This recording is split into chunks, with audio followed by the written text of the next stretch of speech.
Hello, everybody, and welcome to Drunksgiving with the Half Hour Happy Hour crew. I'm Allison Hayslip. Oh, wait. I'm Maud Garrett. Woo! And I'm Alex Albrecht, and with us, as always, the lovely and talented Tom, Super Volcano Krajewski. The man in the dark.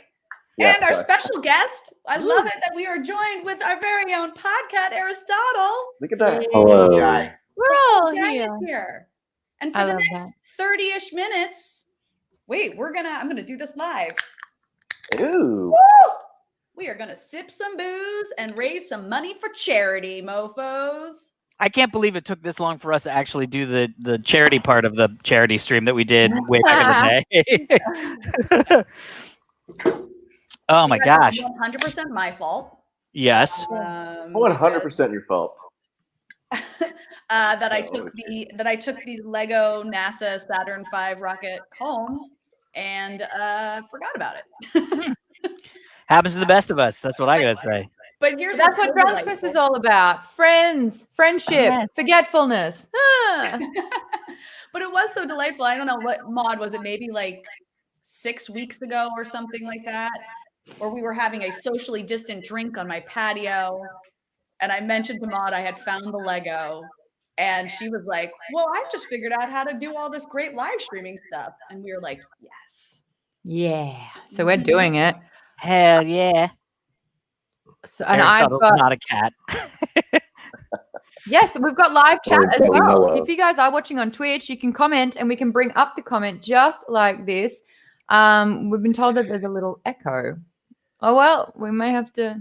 I blame it wasn't Allison because me. it's coming from her. I muted and unmuted myself. I feel like it worked. Oh yeah, that Let feels us know if better. it worked. Yes. Has everyone else been like learning the tricks in the trade of how to video chat these days? Like when you get an Oh, we echo, mute and unmute yourself, and it normally goes away. Well, I work at a streaming service, and we've been streaming professionally for many moons. So yes, I have also been doing that. I'm literally in a professional set from home. So yes, I too have figured it out. Yay, it did work. Perfect, says Nathan. Fantastic. Yay! Well, great. Now I also gave you all a little life hack for all of your Zoom meetings in the future. Oh my God! Speaking of which, Jake Larson just said, "I'm gonna pretend like it's Comic-Con. I'm wearing my Attack of the Show shirt." Yes. Lots of stuff happening over the holiday season, huh, Ali? I know. We had a G4 reunion. It was both wonderful and very odd. Yeah. So Tell there us was. about it. Yeah, I was gonna say I didn't see tons of it, but I did see like that there was like a physical set that some of them were all together. Yes. So if anyone missed it, which I'm sure no one did in this kind of crew in our listening world, but G4 announced that they are coming back somehow. When did they announce that? In like July? I don't know. June? I think it was during Comic-Con. But I think was it during during Diego Virtual Comic-Con or Con? was it during New York Comic-Con? I can't remember. Yeah. Whatever, it doesn't matter. Time means nothing these days, as we all know. But yeah, they announced, and so right after they announced that, they hit up all the we've been calling ourselves the OG4 and wanted to do this reunion special, which was really sweet. I didn't know what they had asked me to do. What you saw, if you watched it, I'm a part of like a montage of like our favorite memories and things like that. But yeah, there was an in studio portion with Kevin and Olivia and Adam and Morgan and Blair Herter and Kristen Adams. Wow. Yeah. where they I just, saw like, that team back together and I was like, that's a coup, getting all of those people back together in one room. I know. And it was really wonderful, like just seeing everyone again. Because then I was a part of this live Zoom that we did right after the episode aired. And so on the Zoom was me, Kevin, Kristen, Adam, and I'm forgetting someone. Forgetting someone. Oh, yeah. And Blair, but it was so nice to like pop on and see all their faces. You know, Kevin and I still talk quite frequently, but I hadn't seen Kristen in ages or Adam, so it was a really nice little. Yeah, last time I saw Kristen, I think was when we did that NVIDIA event. Wasn't she like she had gone on like just before us when we were doing that crazy? What was our time slot? Was it 12 to 5, 12 a.m. to 5 a.m.? Something Wait, like what? that. You guys? Yeah. We did. On the show. Oh man, that was such a fun experience. No, It I was think back. that was a podcast. Oh yeah. No, it was a while Yeah. ago. It was we were doing it was NVIDIA's Pascal launch. So like 2 iterations of tech ago. And they did this 24-hour thing where they were streaming from Los Angeles and they were like kicking it over to Singapore, and they were like in a like a plane hangar in like Croatia or something. It was just all over the place. But the main hub was in Los Angeles, but they wanted people hosting the show. And so Allison and I had so much coffee that night. Yeah. Because it's like you can't like sleep before. You're just like, oh, We I'll were just the graveyard shift. We were the graveyard. We were the great yard shift because we murdered that. Yeah, that was a lot of fun. What is everyone drinking? Let's go around and show off what we're having for Drunksgiving. Yes. Giving. Allison, you're top left, so. Oh, I did not know if I was in the same order that I was seeing. All right. I am drinking King of the Fallen Flag, an Imperial IPA. And I chose this one because it has an alcohol content of 8.6. That's my kind of Nice. Allison. Yeah. So very On good. beer. I approve. Endless summer. Ooh. Someone's Oh, dreaming nice. about not being in winter, and it's a hard seltzer because it's like one of the few things that doesn't give me an immediate hangover. And this raspberry flavor tastes like plastic. So strong selling point for Maud. Yeah. I am having a gemstone Cabernet Sauvignon. I don't know exactly when it is. I think it's like it's a 2000 something, but it's lovely. It looks good. It looks good. And like the professional wine drinker I am, I decanted it. You're such a pro, Alex. It's I such a know. No, nice they're decanter, called too. wine wankers. I love Next it. level. Yeah. I'm drinking a special August Burns Red Thrill Seeker American IPA, which was brewed in as a special edition 10th anniversary of the album Thrill Seeker by the band August Burns Red. Wow. Fancy, man. Amazing. That has a Return of the Jedi vibe too. Yeah. Remember when was beers very were just specific. simple? Yeah. I'm drinking almost 2 liters of Bullet bourbon. Good. Oh, Tom, you never fail to disappoint. You know, during this quarantine, I've been actually drinking a lot of White Claw. My girlfriend turned me on to it. and Amazing. Thank you. I love it. It's so good. I don't get gassy with it, so hey, she appreciates that. Yeah, little TMI, but cool. Thanks. Whatever. Oh, you guys, we have some business to attend to. Oh, we have multiple businesses. We have so much business. You guys. We have biz night. Let's do some business. The biz is night.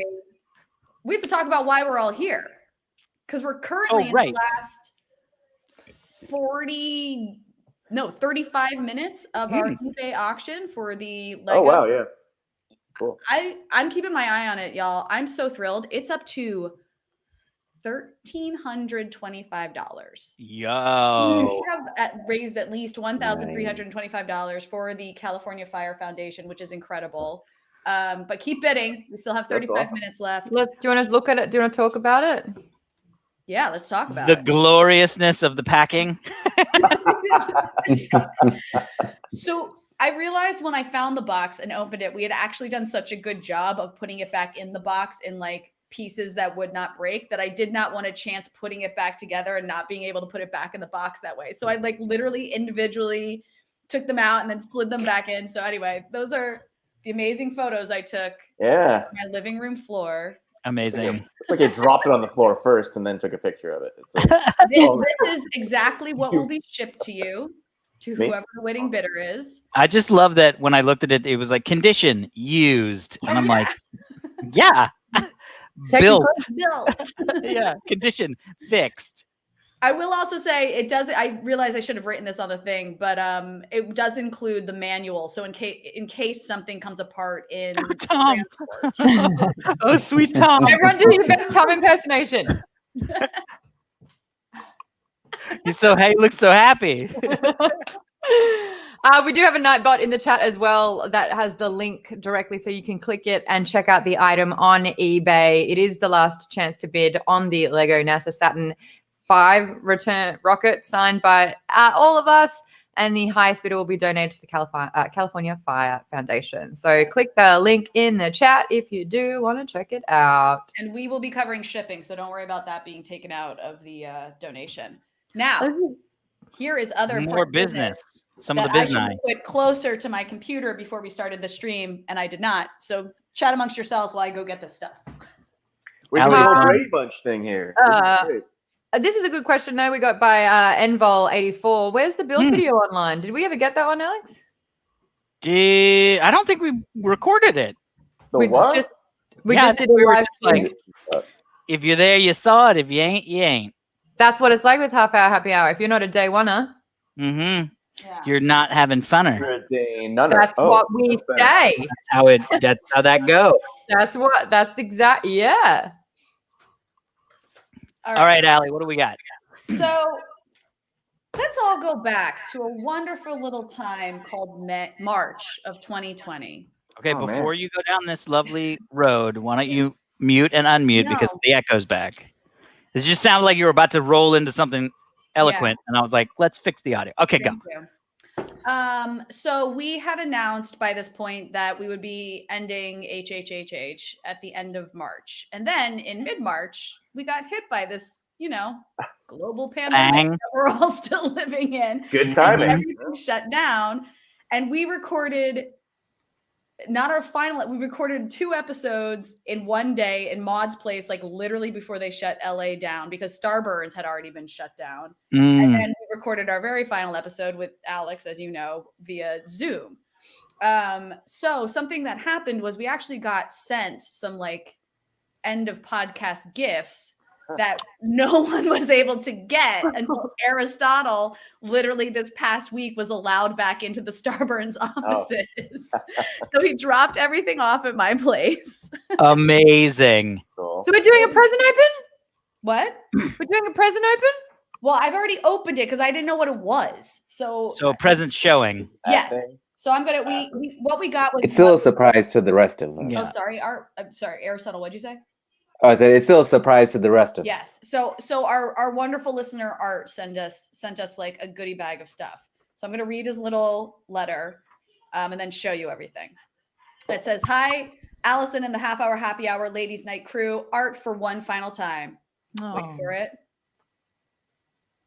Hi, Art. Oh, I was like, what? Hi, Maud. Getting rusty there, Maud. Oh, Forgetting your lines. Hi, that moment in Harry Potter when he's waiting for someone to cast the Patronus, but then they realize that you're waiting for you? I had that. We still crushed it. It's fine. We're all a little rusty. We've been in isolation for 1,800 years. Hi, all the nicknames, Tom. Hi. Wow. There are no words. Suffice to say, Monday is being relegated back to its status as least favorite day of the week. I have bittersweet feelings as you guys move on to bigger and better things after 5 years of booze sipping and science spitting into my ear holes. To commemorate, I pulled some stuff out of storage, put away for future episodes, since your snail mail address will be blasting off with you, and add something new. Allison, Maud, and Tom, as you guys leave the podcast verse and venture into uncharted territory, I liken the 3 of you as Voyagers 1, 2, and Voyager 6, aka Voyager. These NASA probes have left the solar system, but continue to communicate back home to their loyal fans. Hopefully you guys will as well. Although Star Trek The Motion Picture is from well before your time, I hope you watch the DVD. Enjoy its cheesy. Amazing. I'm a big fan of that one, actually. I like that one. Yeah. And think fondly of your fans back home. So he sent... Amazing. Thank you, Art. Love it. Yes. So that's what we got. And then he says, live long and prosper, always, Art. Thanks, now, Art. there's something else we have to talk about. He also sent this, Maud. Oh, hold on. No, that's the Starburns address. It's okay. He also sent your home address and social security number. Oh, wait. I'm just showing its address specifically to you. Love it. I think so. Something else arrived that had no explanation. This to me feels like it's a birthday card. But it was my birthday quite a while ago. Yeah. Coming up when all again this though, right? started. Come on. That's true. Oh, I hope not. That's too soon. Be happy you get there. That's all. But Maud, I'm wondering if you're okay with me opening it because I think it might explain what the other thing is that arrived. Because otherwise, I have no idea what this other thing has to do with anything. Let's do it. All right. You have to read it in well, it's okay. Wait, it's from Art. I was gonna say read it in Maud's voice. But Art, that's Art. Yeah, I was like, that's so great. Like, read it like a Klingon. Read it in Klingon.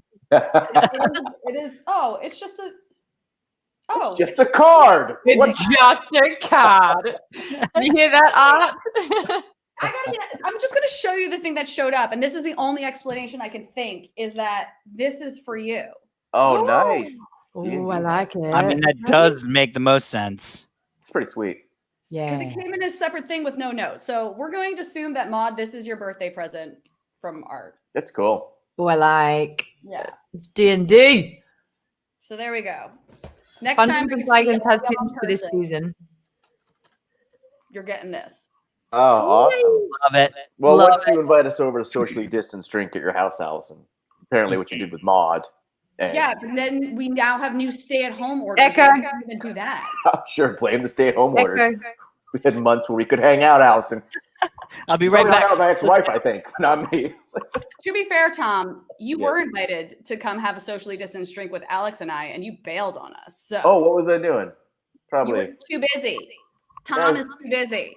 I got so many women just crawling all over me during the pandemic. It's sick. Oh, you know? Tom. Yeah, Tom.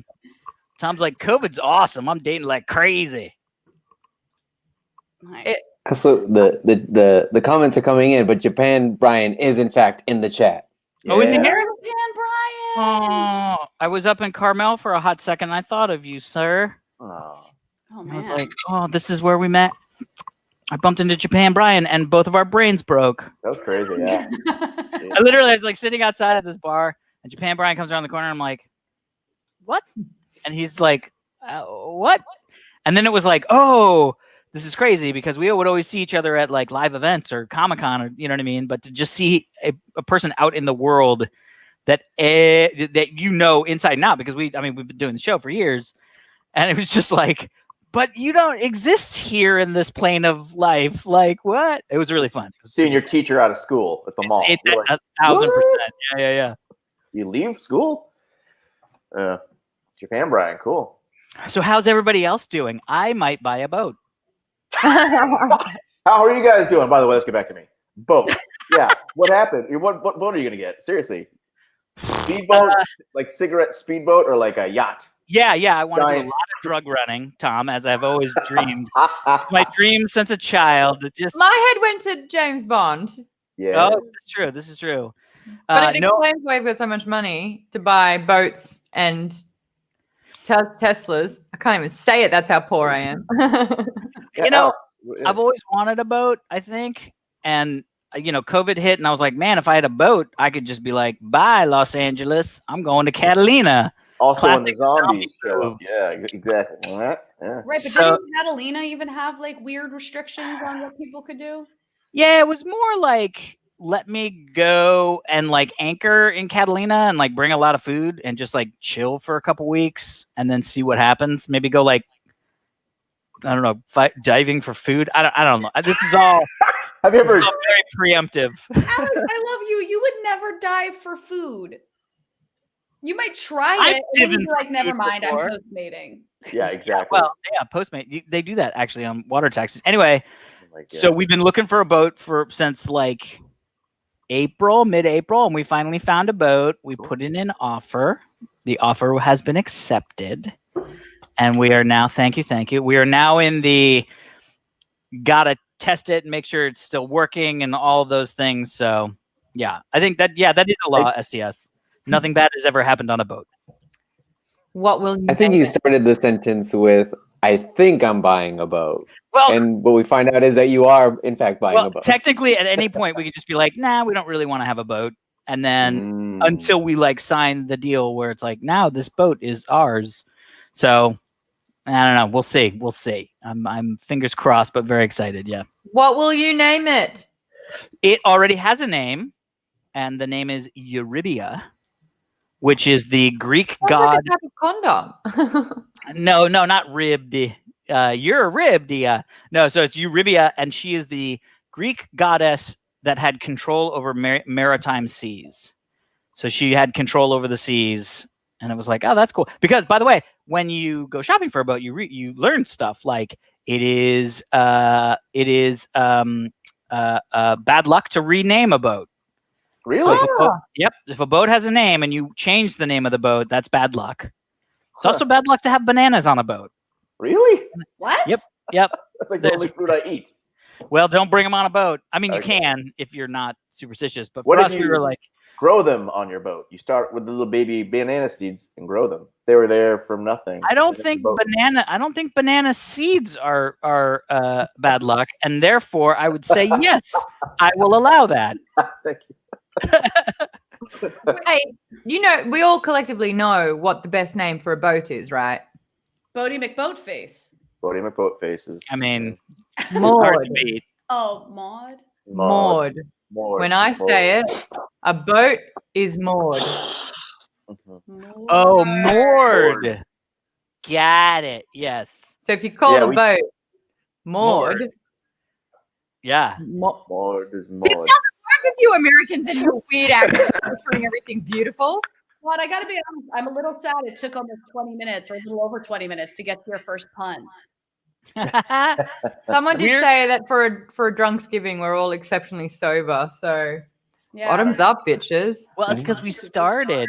The thing was, like, the first episode of Drunksmith is like not that bad. By the way, Allison, still echoing.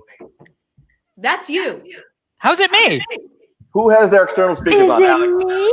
I didn't say, Oh my god, I feel like we're doing a game of Clue. I mean, and it's like there is one echo. Oh.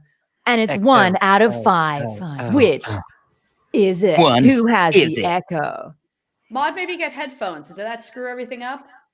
Did you see that I said if you see down the bottom where the setting sign is, it says Cam and Mike, you just switch what the setting would be for the new headset? Unless it automatically comes in because you've got a Mac. A well-oiled machine as always. I've been do hanging you around have Trisha headphones, Hirschberger. Okay. oh, how's Trish?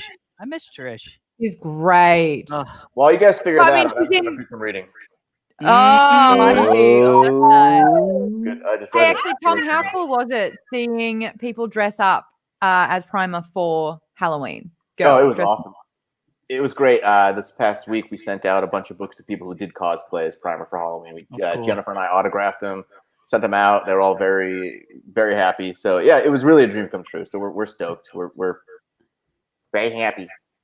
That's awesome. Oh, Yeah, look. it's been killing it, Tom. I was very proud. Thanks, man. Appreciate that. Yeah. Ah. Primer going off in the chat. Chat. Oh, Yeah. chat. By the way, speaking of Among Us, I finally played it, and it was so much fun. Was it good? We all did. I know. I want to play it more. Oh, do you? Yeah, it's so. What are you doing creepy after and this? fun. Yeah, Mandalorian again. Oh, this episode? I got to catch Oh, up. Don't good. talk about it. Don't. Okay. I will. It's Okay, good. I'm gonna good. say. Okay, I'm gonna say something. I'm gonna get a little controversial or controversial, whatever. However you pronounce it. Aluminium. That's good. I love The Mandalorian. I think it's fantastic. I love everything about it. It makes me happy. I love all the like fan service stuff. Like, when I don't want to say anything in case somebody hasn't seen anything. There was one moment in the last episode that made me kind of go, is it too far? Is it a bridge too far? There's a name said at the very last bit, and that name is very important Yep. to a subset of Star Wars fans Yep. that are deep into things that aren't the main movies. My fear is that going to not land? Like, that was like a, yeah, my God. But it's like, unless you know, that's sort of like a, okay, I don't know. I mean, I guess we'll find out who that is. You know what I mean?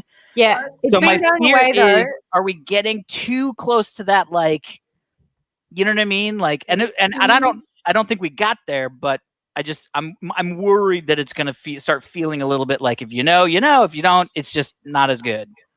Plug. I do a weekly Mandalorian show called The Mandalorian. You do? Yes. Amazing. Who knew? Yeah. This is great. Well, he All did. of Vaughn And fans. Plug. we talk about this. I talked about the fact that the first season of The Mandalorian, it is not a podcast, Blue Sentio. It is on YouTube, Geek Bomb's YouTube page at 2 p.m. PT every Friday.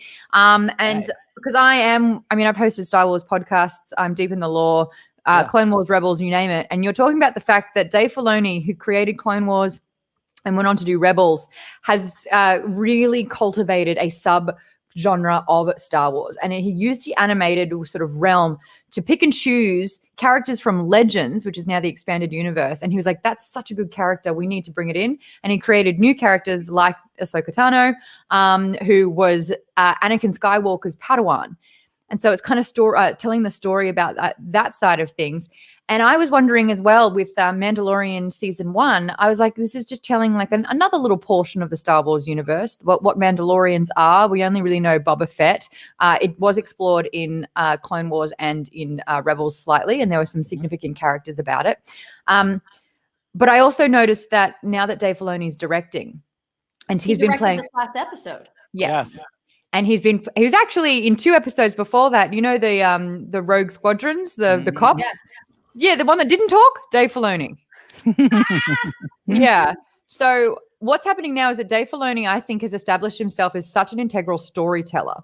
And he's the only person who's sort of like been nailing what Star Wars is, looks like, feels like. Consistently.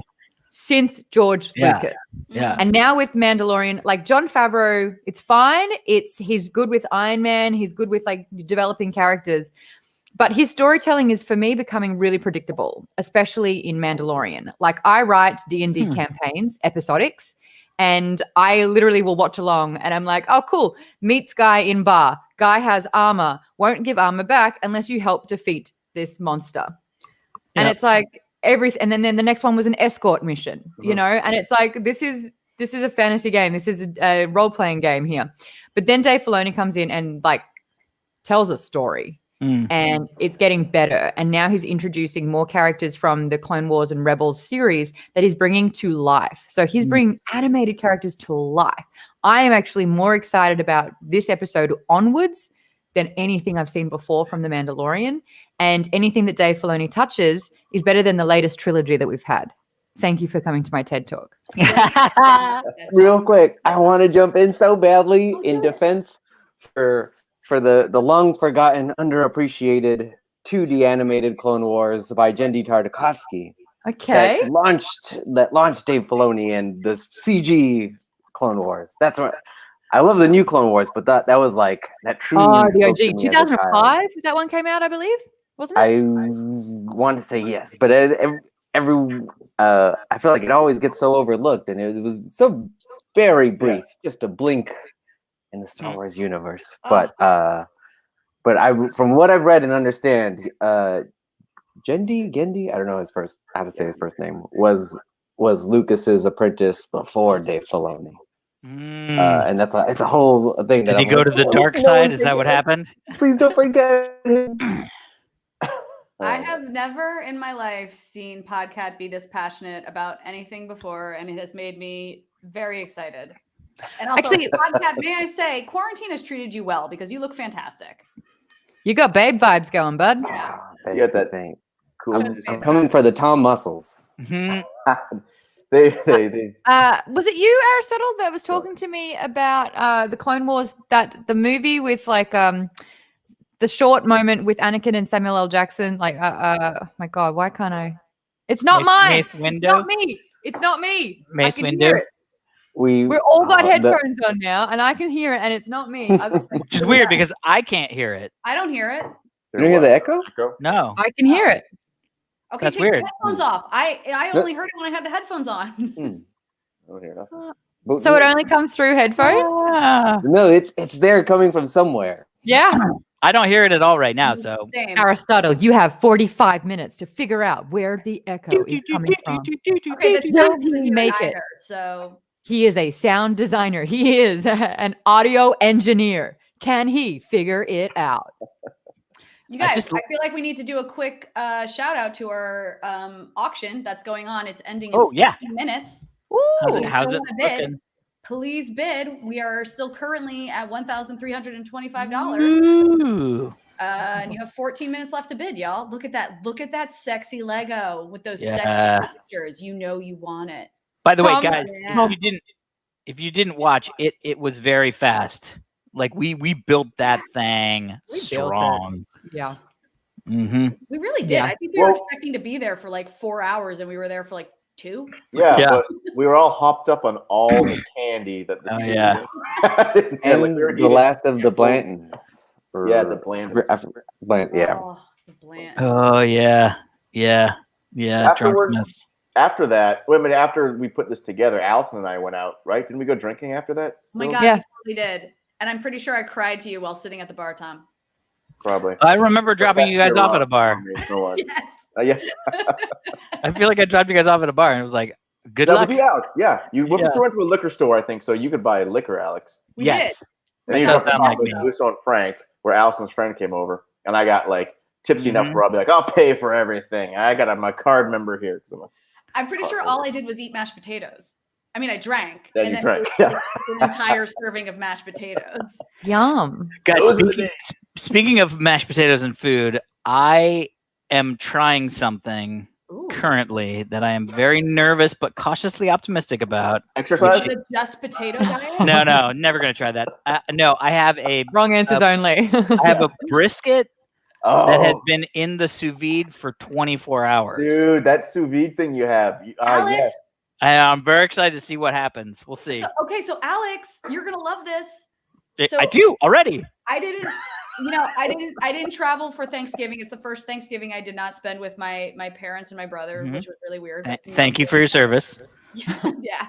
But what I do, I've talked about this, but I have an aunt who lives in Los Angeles, and my grandmother is now living with my aunt as well. So my 96-year-old grandmother is in Los Angeles. So what I did was I self-isolated for 14 straight days, like did not see another human being for 14 days. So I could safely go to my aunt's house for Thanksgiving. But what my aunt did, because she during quarantine has got into sous videing, my aunt sous videed the turkey. Amazing. Sous videed turkey for Thanksgiving. And how was it? Fucking delicious. It's a magic machine. It's a magic machine that makes magic happen. I don't know how to bring this up, and I feel like this is a safe place to do it. But sous vide, you say, this is the first time in my life I'm hearing these words. Alex, please go. Okay, what's a sous vide? First off, you're welcome. Secondly, who is Sue? So Mrs. Vide. Sous vide is French for under pressure, I believe, under vacuum, I think. So this used to be a way that it's sometimes called an immersion circulator. Essentially, it's a way that restaurants used to make food. It's hard to decide when you want to hang out with more the dungeon master or the one who sous vides on a boat. Bro, you better believe I'm getting a second sous vide machine for the boat, and it has a full-size kitchen. Just saying. I have D20. 1,000%. Okay. We all have D20s. I gotta find my D20. Anyway, although I have never dungeon mastered, nor would I ever want to. I think it's probably hard. It's like the most amazing thing when it works well. Anyway, so the whole concept of an immersion circulator is have you ever? So you know how like when you get a steak, at some restaurants, like fancy restaurants, they won't ask what doneness you want. They'll ask what temperature you want. Have you had that happen? Where they'll go like, well, we think, because like medium rare is like 135, something around that. It basically means that the internal temperature of the steak has gotten to 135 degrees and they've stopped the cooking process. Alex, do you have a wanker checklist that you are ticking things off on? 1,000%. I have Okay. like, what do you need? I'm sure there's stuff here. I was like, I have Cuban cigars in a cigar box. I got a 3D printer. It's choose your wanker. Anyway, so the way that the immersion circulator works is you actually have this device that brings a pot of water basically up to a certain temperature and holds it at that temperature for an extended period of time. Now, what that means is if you take a steak and you vacuum seal it, hence the sous vide, and you put it in that water, if you can leave it in there as long as you want, and it will never overcook. Because you can't cook it more than 135 degrees if it's in a bath water of 135 degrees. It'll only ever get to 135 degrees. Now, the longer you wait, the more it literally will turn into like, if you leave it in there for too long, it'll turn into like beef jelly. Like it just sort of evaporates.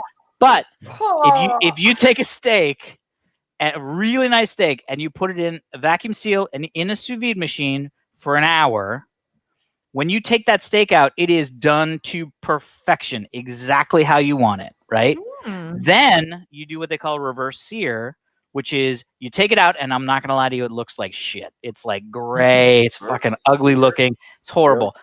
But it's okay. You pat it dry, you hard sear it, and it is literally the best steak, perfectly done every time. You will never. And if you cook for people, I mean, post-COVID, when people come over for dinner, you can actually set the thing up because you know it's going to take an hour. You can drop them in, but you can leave it in there for like probably an hour. I wouldn't go too much farther than another hour.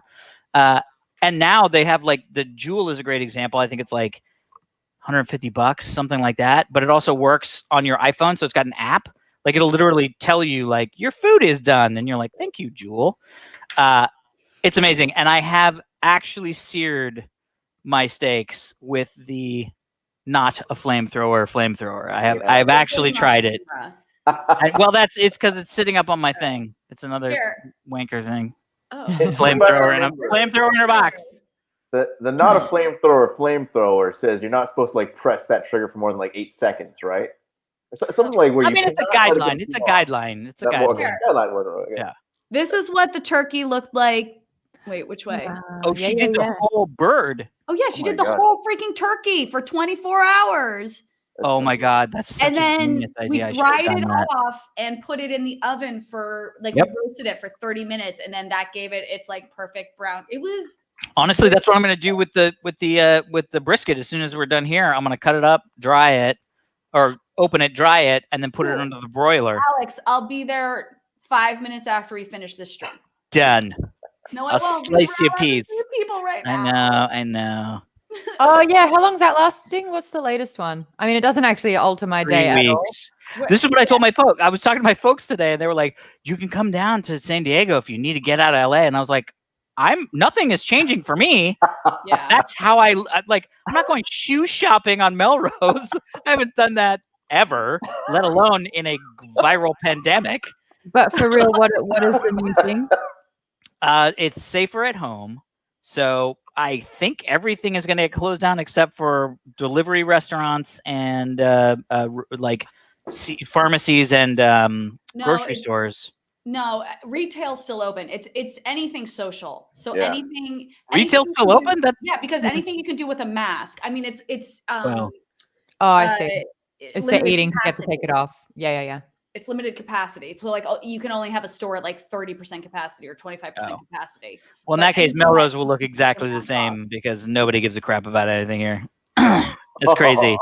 It's just these young kids walking around, masks in their pocket. You know, it's like, really? That's how you think this is going to stop spreading? Is in your pocket? Okay. I've become more of an asshole since COVID. And I don't know if it's like, what's the Karen spectrum? Because I thought the Karen was, I refuse to wear a mask in this establishment and I do not have to in my rights. Yep. But I'm here going, can I speak to the manager because that fuckwit is not wearing one? That's not Karen at all. That's the anti-Karen. Okay, what's anti-Karen? The anti-Karen is a mod. Amazing. Pass it on. Oh, we're doing it. It's done. There we go. That's the subtitle of Drunksgiving.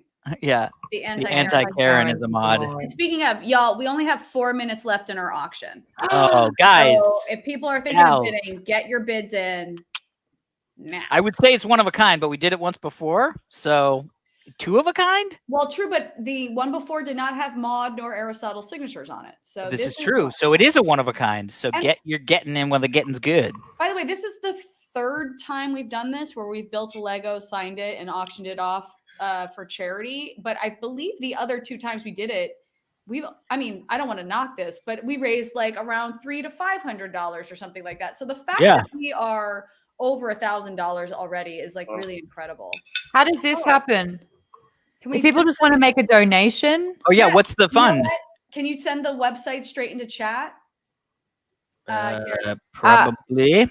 We have been the eBay auction one or the the California Fire Foundation. Yeah, I got you. Yeah, it's cafirefoundation.org. If you want to just donate straight to them and maybe say just half-hour happy hour or enjoy your happy hour, we would greatly appreciate that.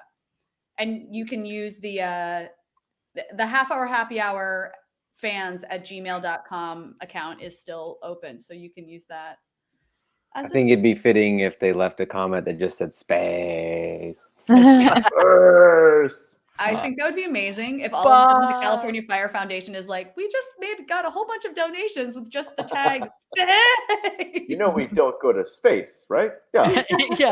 Yeah. Ooh, the Razor Crest ship. Yes. Oh, that was you. What? Pet bear. Yeah. Oh my god, that story wrecked my day. There's a bear in like the camper or something, or what am I? Bear in the bathtub. Yeah, the bear in the bathtub. Like in a trailer. Yeah. Wait, was that this guy stopped? No, it was just a regular episode, but they told the story about he wrote an email in saying basically, was it a cousin or something like that? He saw a bear out when he was camping, so took the bear. A cub. Raised the cub took the baby cub, the cub. That's great. Raised it in the bath, and then it started getting restless and started tearing everything up. And then at the end of the story, it wasn't like, and gave it back to mama and they were reunited. No, the bear died. The cub died. Oh man, that's what happens with wild animals. I hate to say this, but I don't hate to say this. Whatever had happened before I was born, but my grandfather was eclectic, to say the least. My mom and her siblings, when growing up, would always say like, I want this like exotic pet. So my mom had a spider monkey and a woolly monkey as pets. Yeah. Where do you live? Where is this here in San Diego? They would come to LA and they would get the pets and then bring them back down to San Diego. They had a what was it called? An ocelot? I think it was an ocelot. The cat. Yeah, it was like a mountain cat. It was like a lynx type cat, like mountain cat. And then they had like some sort of giant lizard thing. Anyway, but the thing that was really funny, but first off, there's a lot of good funny anecdotes about this spider monkey. The craziest thing was that it didn't like to wear a diaper. Oh, and no. so what would happen is you would walk by and it would take its diaper down, pee on you, and then laugh hysterically. Guys, like that was like its favorite thing to do. Can we get him on the show? Yeah. That'd be great. Yeah. Spider Monkeys. I think his name was George. I can't remember. George. We're in the 6 seconds. 6 seconds. Drum roll, please. 6 seconds. I'm so stressed out. It is officially done. Sold. Drum roll, please. We sold for $1,325. You guys, that is so much. Freaking bonkers. I'm gonna buy so many spider monkeys with that money, dude. You're buying nothing with that money. I'm sorry. It is going to the California Fire Foundation. Thank you. Wait, I should say the name of the person who won. Chris. That's a very specific. Usually it's like usernames. Applause for Chris. No, I'm not saying his whole name because he doesn't want his name. No, I get. Yeah. Just Chris. I just assumed it was like Rocket Man 12, 12, 12. You know what I mean? Yeah, no. Exactly. Maud, that thing is adorable that you were holding. That small puffy thing. Oh, thank you, Murphy. Tired. Yeah. This is Baba. Oops, sorry. She's a little tired. She just had din-dins. Aww. But someone said how the pets of HHHH going. Good. We have I don't know, Monty's around here somewhere. I had to close the door because my wife was having an animated phone conversation in the next room. And anybody that knows my wife knows that will come through my microphone. Yes. I've never seen your wife get angry though. She's nice and loud, which I like. But she's a happy loud. Yeah, she's happy loud and happy drunk. I've never seen her like. I've seen her drunk a lot, like she's seen me drunk a lot. But she's not like the angry kind. She's like gets happier and happier. And they say, yes, depressing, but she seems very happy. It definitely it's mainly just happiness, as it were. Ooh, can we talk about the Italian stuff on this slip? The Italian stuff? Yeah, because I want to know if you've gone any further down the road of research. But we also don't have to. Oh. Is this hot cop? Are we talking hot I cop? had to figure out what you were hinting at. Well, I didn't want to still just come don't know. out. No, we can talk about that Oh, because we're it's still amazing. in the process of figuring it out. So No, have not you the found? phone napping. That's what I thought he was talking about. Same. That's something else. What? No, so I don't think no, because we haven't talked anyway. So I found out that I am technically an Italian citizen. What? Yeah, That reverb. Yeah, very good. yeah.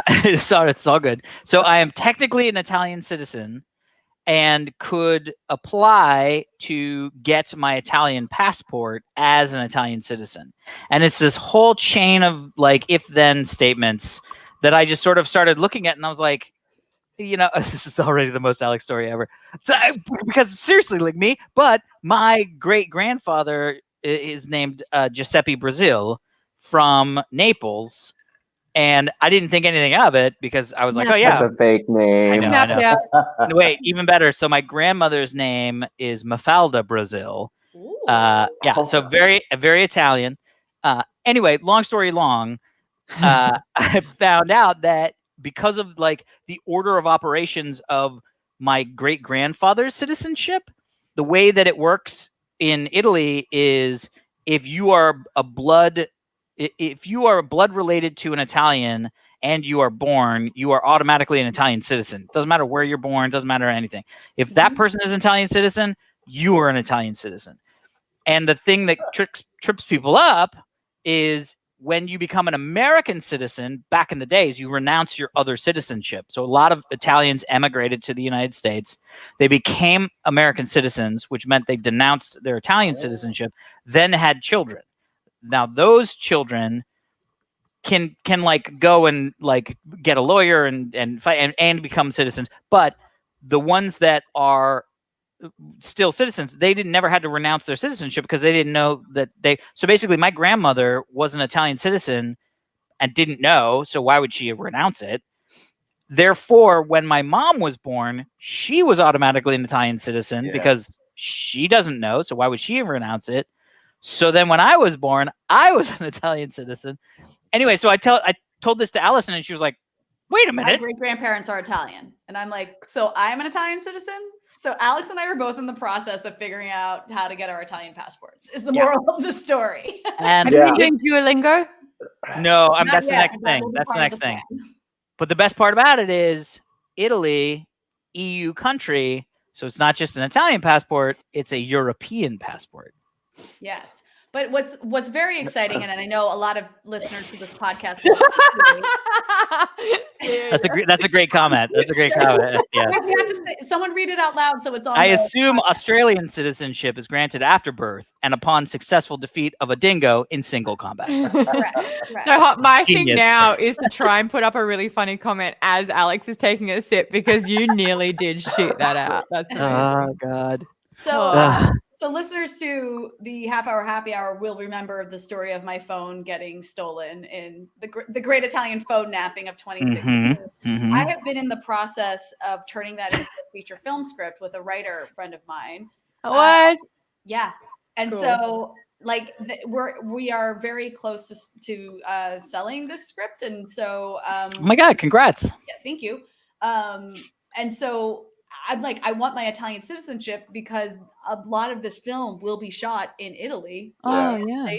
And then I can go over and work as a local hire as opposed to. Amazing. Exactly. So when Alex said this, I was like, this is genius. I just had an epiphany. Yeah. I think I should say it. I think I should say it. I think you'll take it well. I think you'll see it as a compliment, Allison. Oh. You're becoming a hot Tina Fey. Okay. Tina Fey was already hot. But like, you know what I mean? Like hotter. Yeah. It just like, I don't know if you go back like. I love that the pushing the glasses back. If you go back a minute, you just see me go. No, I had no idea what was coming next. So it took me a second just to process what the compliment was. But hell and Novelle is right. Yep. Yeah. I pretty much finished my first one, and guys, that's just one compliment. And they're just getting warmed up. So, Maud, Yeah. questione, as I'm assuming still an Australian citizen. Oh yeah. Have you gone for the American citizenship? Are you going to do the dual citizen thing? Are you just going to hang out visa work stuff, or what's the vibe? I applied for my green card. There I you started go. the process in 2017 before the Trump administration kicked in. Yes. My lawyers sucked, and it was a awful sort of like battle. You know, for example, I had a really, really impressive letter of recommendation from someone super, super high up at a really big company. And then 9 months later, my lawyer's like, oh, we just need to change the wording of one paragraph. So you'll need to send it back to them, get them to re-sign, blah, blah, blah. And when I did it, the email bounced. Oh, no. They no longer worked at that company. No. So the whole letter became null and void. And another one happened where it's like, you know, they didn't like the wording of one sentence. And, you know, I emailed and it's like, hi, just to kind of check, hey, we haven't spoken in a year and a half. Is everything going well? About to ask the favor. And they said, yeah, I've got terminal cancer. And I'm like, all right, cool. Then I'm not going to ask you to do this either. So that's 2 of my massive letters.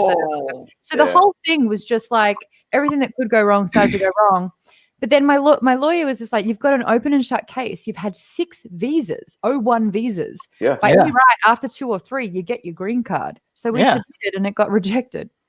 Oh my god. Oh, Jeebus. But don't worry, I still have to pay for all the brilliant work they've done. Yeah. Oh. Yay. But yeah, visas lawyers. are fine for me. Visas are fine. Oh. Yes, it is. Yes, yes, Yeah. It is. Yeah. Well, I will say this. If there's anything I can do to help out, feel free to let me know. Find me He's a not husband. marrying because he's already married. Find me a husband. Find you a husband. Done. I'm on the hunt. Well, you know what, though? Looking fine, so. Yeah. I actually think that it's a little bit more like, because I remember when I first moved, all I heard was, oh, you just want to marry. Like going on dates with a guy, what, you just want a green card? But now, like, when Trump was possibly like when all the stats were coming in and we weren't sure, my God, it was an attractive thing to be an Australian here because Americans wanted out. And I all of a sudden had all the power. I was like, oh, does someone want an Australian citizenship and you want my green card? Oh my God, that's so funny. Yeah, it's like, yeah, the system works. Let's go to Sydney. I thought about that too because we were like, oh man, maybe we'll just all move to New Zealand. Oh, Dude, I still would.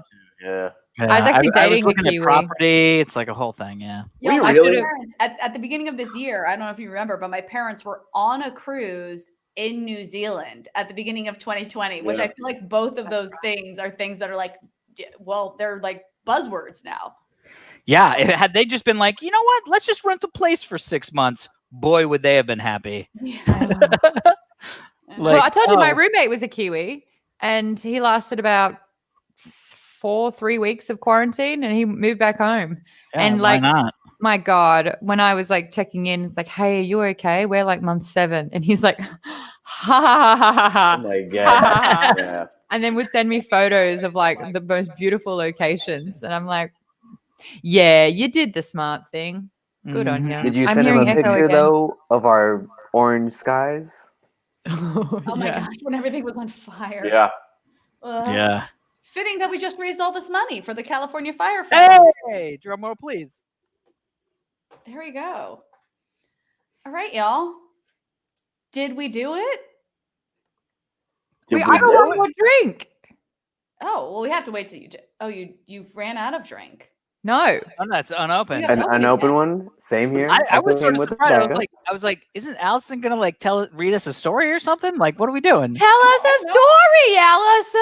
Yeah. What? I don't tell you know. a story about. Stuff. Wait, Things and I stuff. do know what to tell you a story about. Oh my God. This is why I This is asked. so important. I mean, let me be fair. There's been multiple times over the last few months where I've been like, damn, if Half Hour Happy Hour was still going right now, this would have been a great story for the podcast. Yes. So one of the things, I'm assuming I can talk about this now. I haven't made this public because it's not technically my news, but this was news. I think this talked will be about. okay. Yeah. I'm now an aunt. Ooh. Yay! I know. My nephew was born at the end of June. Wow, congratulations. My brother and his sister-in-law just haven't posted anything public about him, which is the only reason I'm like, can I tell this story? But I know I talked about my sister-in-law being pregnant and that I was going to be an aunt. Yeah, so I feel like it's fair to say that like yes, I am now an aunt. But Cool. here's the crazy thing that happened. So she was due to give birth on June 27th. And I flew out there on June 17th because my plan was to fly out. I wasn't going to stay with my brother. I was like quarantining and I was going to get tested 5 to 7 days afterwards and then hopefully be cleared. And then I'd be able to like help them out when the baby comes. Well, I got to New Jersey and baby arrived within 48 hours of me being there. So I was not cleared of quarantine yet. And also they didn't like, it was one of these situations where I guess my sister-in-law just that day was like, I'm feeling a little off. I'm feeling a little weird. And my brother was like, okay, well, let's go to the hospital just to make sure. And then all of a sudden they were like fully checked into the hospital and we're going to be having a baby and just we're not prepped for that, especially because these days, thankfully she gave birth in a New Jersey hospital, which meant that my brother was allowed to be in the room with her. Oh, That's good. But they were both tested before they were admitted. And so once my brother was admitted, he was not allowed to leave and go back to the hospital. Huh. And many of you may remember that my brother has at the time was a 21, 22-year-old cat that I took care of a lot. Yes. This is a cat that needed to be like fed at certain times and given medications at certain times. So thank God I was in town. So because while my brother was in the hospital, I was the one going to their place, feeding and caring for this cat. Well, the other thing that happened during all this was my brother's freezer broke. So the fridge part worked, but the freezer part at the bottom no longer worked. And now my brother's like in the hospital, has a newborn, and is like, we need a fully working refrigerator freezer unit. Well, this is so insane. So the house that my brother lives in has custom built cabinetry around this refrigerator. And it's something that existed when they bought it, meaning that when this fridge broke, there's only one fridge that fits in this custom built cabinetry. So my brother bought online this custom built or this very specific fridge, and it was supposed to be delivered. Yes, everyone open their drinks. It was supposed to be delivered the day after my nephew ended up being born. And so my brother was like, it's being delivered between 8 a.m. and 12 p.m. You have to be at my place for this so the fridge can be delivered. I'm like, I'm on it. Like, this is my job. So I get there and I'm going to say, long story short, the people show up to deliver the fridge and then decide that they cannot deliver the fridge, even though I solve every problem that they come up against. Like, it won't fit here. And I'm like, I can remove this door. I can literally take this door off the hinges. I can take this railing off the hinges. It can fit through this space. And then finally they were like, well, because it has to go up a flight of stairs, we actually need 5 people to move it, not 3. And I was like, I have friends. I will find 2 other people to come move this fridge. And they were like, no, they have to be part of the company because lawsuits or whatever. I'm like, blah, blah, blah. Fine. Long story. I know, it's 2020. Literally. Sorry, it's 2020. We can't deliver this fridge. It's literally what it was. And so I'm on the phone with the company and they're like, we're going to find more workers, but let these guys go deliver. They had something else to deliver in the neighborhood. And I'm like, cool. I let them leave. And the moment they drive away, I'm like, I should not have let them left. I leave. I should not have. This is let them left. You know what I mean? I'm like, they shouldn't have left. They're never coming back. And lo and behold, they never come back. And now all of a sudden, my brother's supposed to come from the hospital the next day with a newborn. There's no working freezer. And it's not like we can have it delivered after he arrives because he has a newborn in the house and there's a global pandemic and we can't just let rando people in the house. So then I'm on full on panic mode about how to get a fridge and freezer. I call, I tweet, I do all this stuff. I understand that I'm not getting this fridge delivered. So then my brother sends me on the mission to just find a freezer chest, like just a standalone freezer, and we'll figure out the fridge freezer situation later on. And I'm like, okay, I can do this. I can just find freezer chest. Yeah, a place where you put half of your deer carcass. No, you can't. No, you can't find a freezer chest because we're in a global pandemic. And what did everyone do at the beginning of this global pandemic? They panic bought too much food. So they all bought freezer chests to save all of their food. The only freezer chest I could find of a reasonable size in the tri-state area was 354 miles away in Massachusetts. And I was Oh like, my God. Greg, I love you. I am not driving to Massachusetts to pick up a freezer chest. No, nothing on Amazon. We had to have it in the place by like 2 p.m. that day. My God. Oh, no. So I end up finding a slightly bigger than we wanted freezer chest at a Home Depot about 45 minutes away. And the only reason I found it was because I called and asked. It wasn't on their like inventory. It just so happened freezers are still on back order. Yes. It just so happened I got the guy at that Home Depot who worked in that appliance area on the phone, and he was like, "Oh yeah, we have a bigger one, and the only reason we have it is because it was misdelivered. So that's why it wasn't in the like, charts or whatever." In the chart. You know what I mean? I was like, I'm coming to get it right now. And so because I was staying at my friend's place and I had his car, and I like drove out there and I go to get this freezer chest, and it's the only freezer chest, and I pay for the freezer chest, and someone brings it out to the car to help me fit in it, and it doesn't fit in the fucking car. Like Murphy's fucking law. And my brother's texting me like, we're leaving the hospital in like 20 minutes. Is the freezer chest there? And I'm like, Greg. Here's the deal. I think this thing will fit in your car. It does not fit in my car. So I drove back to my brother's place, parked outside their place, watched them as they drove up with my newborn nephew, could not get out of my car and hug them because I was tested and cleared. Oh my God. You're like, hi, baby. Hi, baby. Hi, baby. All right, I gotta get this freezer. At them. Yeah, this is the most, I know, it is the most Allison story. Watch them go into the house, bring the baby in the house. My brother comes out. He leaves his car keys on top of the car. I switch cars. I drive my brother's car back to this freaking Home Depot. Thank God this freezer chest fits in there. I drive it back to my brother's place. I push it out of the car myself and get it in his garage so that my brother can get it in the garage into his house and we don't have to like cross paths or anything like that. So anyway, that's my story of this freezer and the freezer chest and my nephew being born like 8 days too early. And I finally got to meet my nephew like a week after he was born because that was when I got tested and was cleared and all of that. Is it a cute baby? He's the cutest baby. The system works. He's the cutest little baby. I love him so much. He did fit in the freezer, right? Bun in the oven, baby in the freezer. Baby in the freezer. We all know why they were getting the freezer, right? To put the baby in the freezer to keep it cool. Anyway, that was my like ridiculous story that I remember like 2 days later being like, God, that would be a good podcast story. I'm trying to think if I've done anything in 8 months. The most exhausting 48 hours of my life. Yeah, but that sounds it kind of sounds exciting, like something happened. Yeah, nothing really has been happening. No. I don't have nearly as good a story, but I also became an uncle. Hey! No, I saw that Aristotle and I messaged him and I was like, oh yeah. I bought him little baby boxing gloves. Hey, Terry, thanks for the reminder. You did Quibi. My mom, you did Quibi. Remember that? 5 months?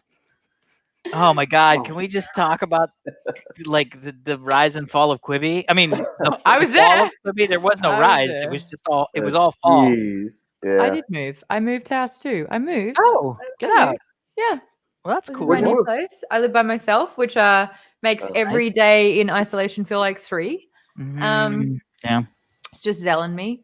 It's lovely. It's fine. Can't date really. Someone wants to meet. I'm like, no. Why would I want to be near you? And he's like, because I'm trying to go on a date with you. I was like, oh. I'm seeing a problem with that. I love that you just clutched your pearls. You're like, ooh, I don't know. The pandemic? There's got to be Zoom dating. Come on.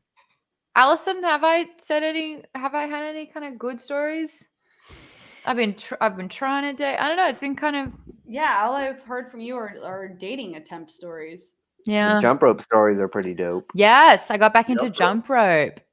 Yeah. Oh, jump rope is surprisingly hard as fuck. No, it's really easy. No, not technically, but like, because I used to kickbox. I used to do Muay Thai kickboxing, and we would always start with like, okay, minute of jump rope, and I'm like, a minute of jump rope. I've been jump roping all my life. I'm a child of the '80s. Come on, and I'd be 10 seconds in, I'm like, is it a minute yet? Jesus Christ! It is hard. Yeah, cardio. I think I want to try and break my double under record. Ooh, what's your double under record? I think it's 82 in a row. Oh, that's good. That's solid. So good. So I'd like to get triple figures. Thank you, STS. Yeah, I got a voiceover role. Oh, Yeah. what was the voiceover role? Or is it still TBD? It is, but I didn't sign an NDA. So it's an iOS game. I sent Alison the details I discovered because I did a little prodding and I was like, oh my God, I have one of their games on my phone. Awesome. I know. I was very excited about this. And I am doing a voice of a goddess. Ooh, yeah. She's basically like very bored and hates humans. And I was like, I can do that. Bored, hates humans, sign me a gal. So I did that. But it's really cool because like I've kind of set up, I've got, this is my voiceover booth now. Cool. Nice. Very nice. So I have that I just wrap around my mic as like a, until it becomes something more than a $40 booth requires. What's the most 2020 story in Vol 84? Brad Tracks. Sheesh. Typecast much? Yeah. I get the voiceover jobs that I get. It's only like some sort of like old god, kind of like ancient entity that hates everything, or an AI, and that's it. There's no shades of grey. Well, you look like an AI too. How do I take that? I see that you gave it. How do I receive it? Think about every AI that's ever been in anything ever. It is usually a like Roman goddess style, like Adonis of a woman person, right? Like from me, Alex. What else? No, what else? But I'm seriously like, who? No, you're right. There's no like. Hey, her kind of like Midwestern 50-year-old housewife AI that's just like, hey, you guys want more cookies? You know what I mean? Yeah, boys and girls. Yeah. It's always like, oh my God, we got to save the AI. She's gorgeous. So like gorgeous. Cylon 6 kind of deal. Battlestar Galactica. Is that what we're talking? Mm-hmm. So what was the one? What was the one from Halo that everybody loved? Oh, Cortana. Exactly. Like, come on. My mind went to GLaDOS. Or GLaDOS. GLaDOS is like Mass Effect. Is that the No, GLaDOS is Portal. Yeah. God, my nerd card. Hey. Look, if we're stretching, I'd love to do my power. That's what I do on Geek Bomb. I ask everyone what they're playing, watching, and reading. Yeah, let's do it. We're in COVID. I love it. What game you're playing, whether it's an app or a video game, what show you're watching, or what the last movie that you saw watching, great. or reading the last book or comic you read. Love it. Who's I'm starting? in.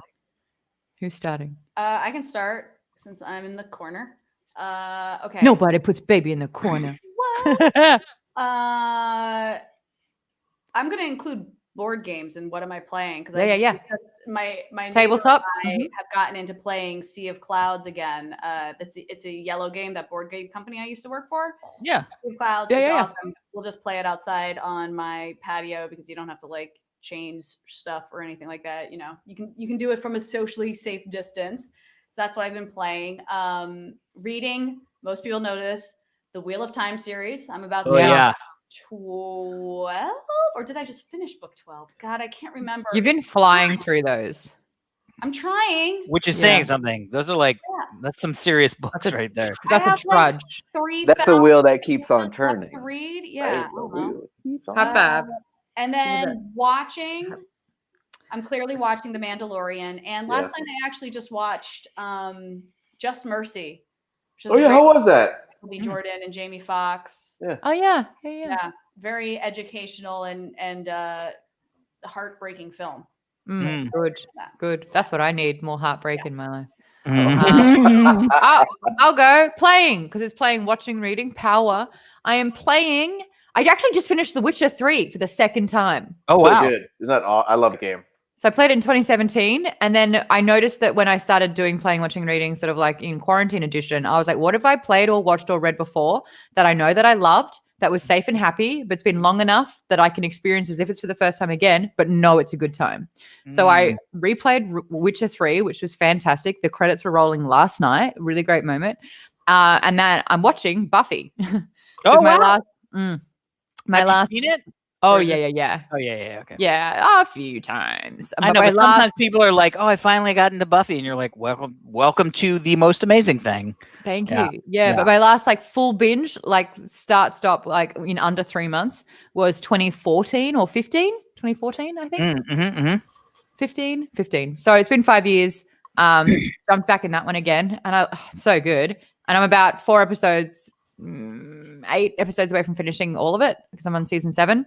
Yeah. And I am reading the Throne of Glass series, which is about sort of like this female assassin who was kind of like doing slave labor in a mining camp to die, basically. But then the king held a competition to get like all the best fighters in the world to find who his bodyguard, his like fighter champion would be. Yeah. So she gets released from that to participate in this competition.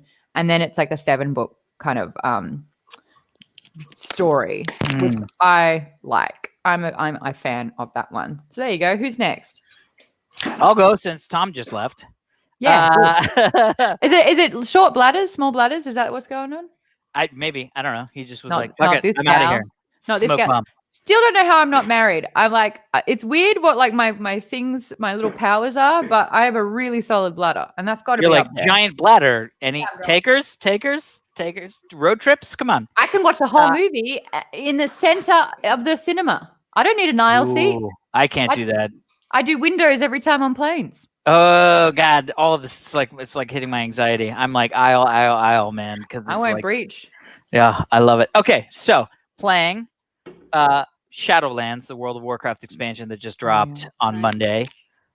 Playing a lot of it. Literally playing right before we got on to do this. Oh, what's your character? I have every single one of the classes at 50. And it's a thing. And then I have 2 that I'm taking through right now, sort of going back and forth between Affliction Warlock and Balance Druid. Right now, focusing on my Balance Druid, and then I'm sure I'll do something else once I get to level cap. But that's been really fun. I will say that right now we're watching The Queen's Gambit on Netflix, which is fantastic, so great. But I will also say, I will put in a flag here in case you have not, or people have not watched it, because it was our palate cleanser. Like we loved Lovecraft Country and Raised by Wolves. Those were like our things, but they're so dark, and 2020 is so effed up that we were just like, we need a palate cleanser. Ted Lasso. Yeah. Ted Lasso on Apple TV is just heartwarming fun. It's amazing. And if you watch, and they're 30 minutes, it's like little pieces of candy in your mouth. The first episode is the least good episode, in my opinion. So I would say if you watch the first episode and you're like, it's a half an hour, watch number 2. By the end, crying, laughing, loving, hugging. It's the most charming thing. And it goes places where you don't think it's going to go. It's really great. We've already watched it. I'm sure we're going to start watching it again. And then reading, the thing with me is like, I'm not a great reader. Like I do this thing, which I don't know why I do this, but when I read anything, I read it out loud to myself in my head. That's just how I consume written stuff. I've always done that as like when I was a kid. That's why for me, like the worst thing was like, read this book and then we'll come talk about it. Because I'm like, oh God, this is going to take so long. And it's also really hard for me to focus because I'm just sort of like listening to it in my head, but then another thought will come in. Get Audible. Honestly, 1,000%. Audiobooks have like saved me. Yes. For sure. But I will say the last book that I read that I was like super into, but then it kind of took a left and I was like, which is In the Name of the Wind. They need to release the third book, though. Yeah, I know. I know. Yeah. I'm begging, and I've been petitioning this since day one, my Nerdist book club that I'm a part of. I've been pushing for that, but we're trying to get sort of like non-white men authors for a little bit just to spice things up because, you know, the majority of authors were white dudes. So, and they're such, the first two books are such good, quick reads that it's so frustrating that the third book isn't out yet. I'm sorry, quick reads? They're fat books. I found them very easy to read. That's what I mean. Yeah, it's great storytelling. Are thick books and can get very sloggy at points because we're talking about every dress that every woman is wearing and all of this kind of stuff. Wait, I got to give a shout out. Hold on to Murphy and Andre. We're both watching Heart Baby Eggplant. Yeah. Oh my God, Andre, what's up, buddy? You're like and if you watch episode 5, you might see a little cameo from Alex and Tom. Woo-hoo. Yeah, the best episode. That's what I've been told. All right, what am I? It is very good. Might as well just finish this out. I love that my wife was like, "Oh, I'll try some of that wine. That's very nice and semi-expensive." And I was like, "Yeah, I'm taking the thing in anyway."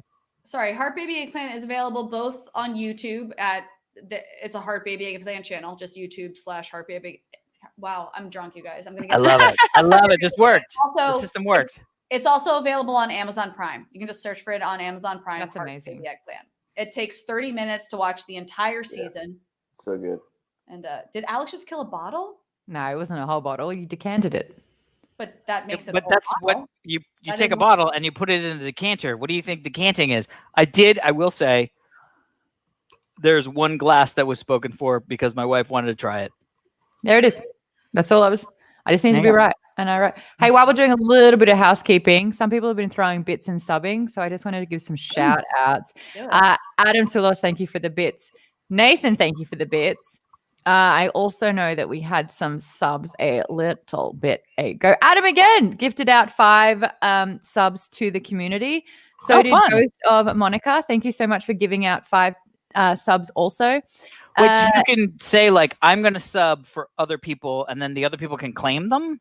No, I don't know how it randomly distributes, but it will, like, if just you gives want it to random people. Yeah, I think so. Gift subs. Yeah, if you gift them, whoever's in the chat, I think it will just randomly give it out. All right. I don't know if you can allocate it. I've never done it. Either way, sounds fan. I sound cruel. And Crisp just subbed for their 2nd month, and Catnip Ninja subbed for their 3rd month. So just wanted to give them a little shout out because nice. Thank you. Back to the conversation. Who's got a power? Oh, here we go. Sorry, Tom hasn't done it. You can choose to give specific people or just make it a random gift. Amazing. That's awesome. And then it will give it out to followers, says Nathan, who has gifted. He went in a little bit of a sub war. There was sub war between these two, actually. These two right here, if I may. When they get started. And there must be a winner. It is all out war. I love that. Mm-hmm. All right. So I will say we are releasing this as an actual episode. And technically our episodes are only supposed to be 30-ish minutes long, and we're at an hour. Look, Tom hasn't powered. Stoddle has powered. Empty stomach. I need to get food anyways. That's fine. Yeah. Come on, my brisket ain't done. Let's just put it that way. You know what I'm saying? It's an old Italian saying since I'm an Italian citizen. She's not done. Hey, the brisket is not done. You know? Tom, do you have a power? Do you have something you're playing, watching, and reading? Oh yes, playing Avengers, the new Avengers game, and it's pretty cool to be able to play as like every Avenger, and it starts the whole storyline follows Miss Marvel, Kamala Harris. Miss Marvel, Kamala Harris. Kamala Khan. And that's where he froze? Yeah. Oh no, he's back. Okay, you're back. Yeah, so Kamala Khan is what I meant to say. Got it. That was the most amazing thing ever. I like both of them, and they just both happen to be in the zeitgeist. Yep, I get you. So it's a great game.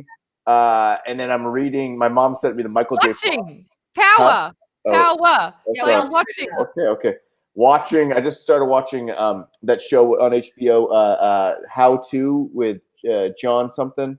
Oh yeah. What's it called? How to with John? Not John Oliver, but some guy. There's like 6 half-hour mini documentaries. Wait like 30 seconds. Chat will tell you. Yeah, exactly. How to with John something, but they're really, really well done, like comical documentaries about just simple things in life, like how to make risotto, how to Just watch it. It's really good. It's only like 6 episodes.